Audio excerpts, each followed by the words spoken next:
Сәлем достар, бүгін біз самса тыква жасайтын боламыз. Мен фарш қостым. Сіздер өздеріңіздің қалауларынша қоспасаңыздар да болады. Мен песочный тестіден осындай самса жасадым. Өте дәмді, жұмсақ болып шығады. Жасап көріңіздер менімен бірге.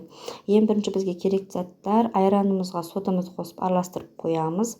Одан кейін сары майымызды қосып, ұнымызға осылай қолымызбен араластырып аламыз. Осылай араластырып болғаннан кейін жаңа дайын тұрған айранымызды қосып қамыр илейтін боламыз. Айран міндетті түрде бөлме температурасында болу қажет. Бізде соданы қосқаннан кейін осындай көпіршіктеніп, айранымыз осылай көтеріледі. Содан кейін қоссаңыздар болады.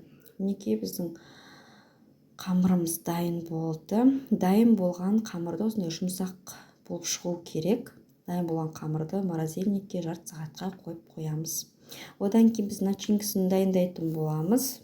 Начинкасына мен фарш, асқабақ және пияз алдым. Сіздер фаршты қоспасаңыздар да болады. Тек қана асқабақпен жасасаңыздар болады. Мінекей мен блендерден барлығын өткізіп аламын. Сіздер қолмен турап алсаңыздар болады, төртбұрыштілеп. Одан кейін тұзымызды, бұрышымызды қосып, жақсылап араластырып, мінекей біздің начинкамыз дайын болды. Енді міне морозильде тұрған біз қамырымызды алып, жақсылап оларды осындай бөлшектерге бөлетін боламыз. Мінекей барлығын бөлшекке бөліп болғаннан кейін оның дөңгелекте формаға осылай келтіріп аламыз барлығын. Менде 50-40 граммнан осындай барлығын бірдей қылып, қамырларымыз 50-40 грамм болды. Оны осылай үстіне ұн сеуіп жайып, одан кейін начинкамызды салып, мен сопақшалап формасын келтіріп жасадым. Сол сопақшалап жасап, одан кейін жан-жағын осылай бүгіп әдемілесеңіздер болады.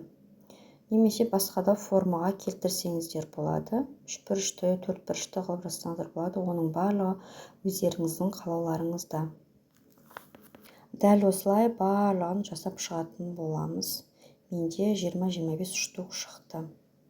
Мінекей біздің самсамыздың барлығы дайын. Ендігі үстіне жұмыртқамызды жағып, маңымызды сеуіп, қызып тұрған пешімізге 180 градуста жарты сағатқа пісіріп алатын боламыз.